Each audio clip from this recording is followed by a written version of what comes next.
So, in order to understand why Aristotle thinks that art is actually going to improve your view of reality, whereas Plato, his teacher, thought that art is going to damage your view of reality, it's helpful to get a little more background on how their metaphysics changes one from the other. So remember that Plato has this idea of the Platonic heaven that exists outside of space and time and has these ideal forms.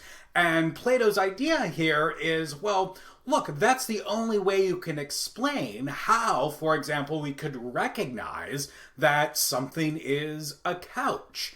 All the different things that we call couches, well, they all differ one from the other in lots of different weird ways. And so the only way that we know that the kind of like weird Roman looking like bench thing is the same sort of thing as the tan cushy thing is because, well, they both partake of somehow this ideal form of the couch. And that's what makes them both of the same kind. Now, Aristotle breaks with Plato and thinks, that's not how this whole thing works. So instead of these ideal forms, Aristotle thinks in terms of universals. And Aristotle says, look, this whole idea of these forms existing outside of space and time, that's way too spooky. It's not like the couch form exists first, and then all the different couches that an individual couch maker makes are imitations of that.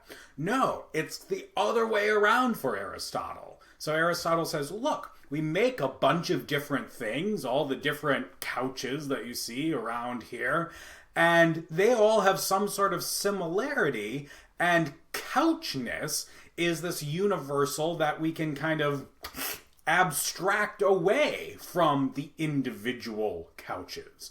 So for Plato, you start with the ideal form of a couch, and then individual particular couches are just copies of that form. And then, of course, as Plato points out, well, then like a painting of a couch is just a copy of a copy of a couch, and so that much farther removed from reality.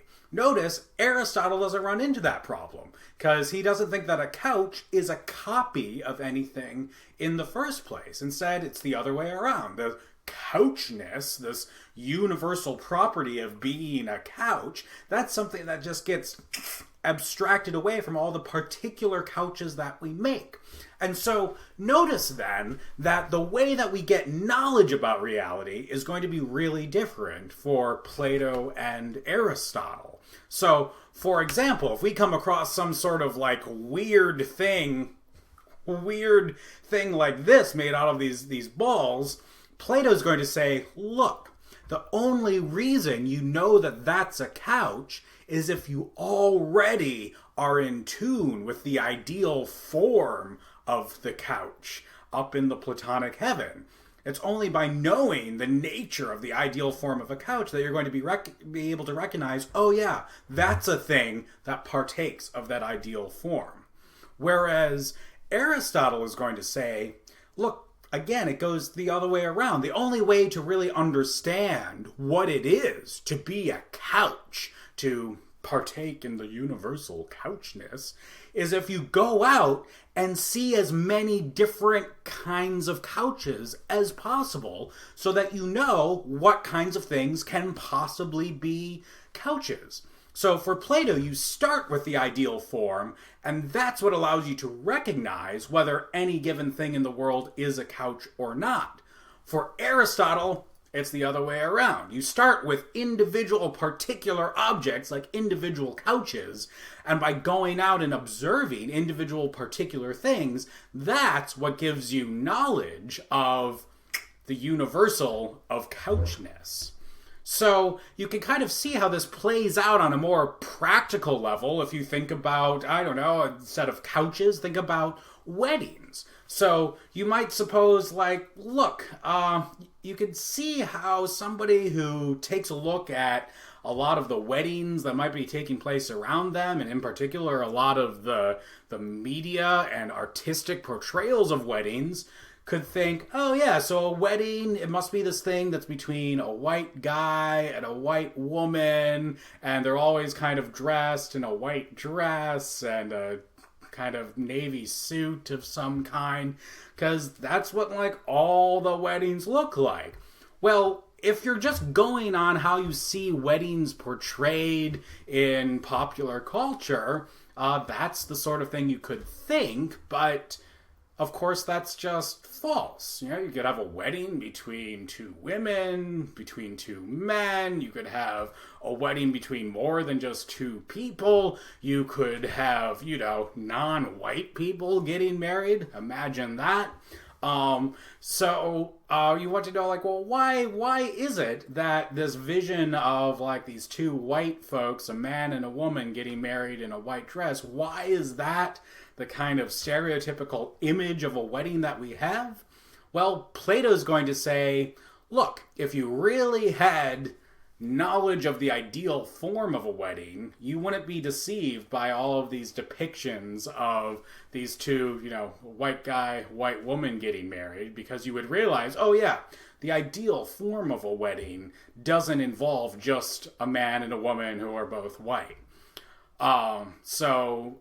You can be deceived though if you watch a lot of movies in which, you know, that's the idea that gets portrayed. And so that's why Plato thinks, right, I'm going to stay away from this art stuff because it's going to take you away from knowing the ideal form of the wedding.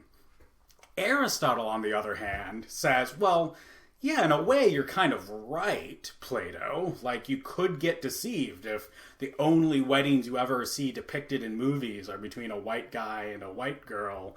You might think, that's just how weddings are.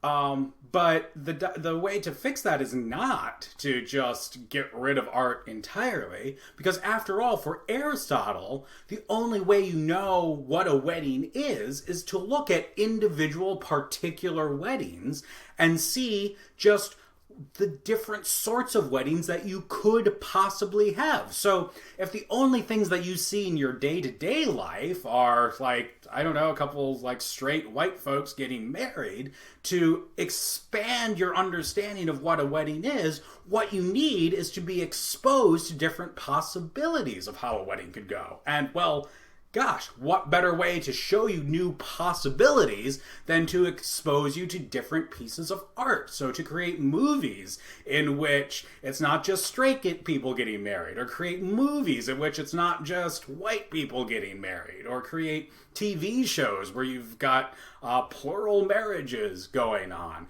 By seeing these different possibilities in art, it's going to expand your idea of what the universal of weddinghood is all about. So for Aristotle, art is really useful for our knowledge because it expands our ideas of what is possible. Now you can see why, you know, both Plato and Aristotle are a little worried about art, because, you know, I was searching around for depictions of weddings in movies and TV that didn't involve two straight white people, and like, this is what I came up with. There's not a lot out there, at least when you like do a Google image search. Another, you know, indication of how kind of passively racist just Google searches are. It just shows you a bunch of like white couples getting married to one another. And that's exactly the thing that Plato's worried about. Saying like, oh yeah, if that's all you see, it's going to deceive you about the true nature of reality. You might not even, you know, think to consider that, oh yeah, of course, like non-white people get married, two women get married, etc. Aristotle's going to say, well, yeah, that might be a problem, but the way to fix it is not to just get rid of art entirely. It's instead to expose yourself to more and more art, because art just opens up the space of possibilities that allows you to understand really the way things could be, not just the way things actually are. So that's an idea that a lot of you had when you were reading Plato. So you can see you're a lot like Aristotle in responding to what his teacher was saying. But I'll be interested to hear from the rest of you what you think about Aristotle's response to these issues.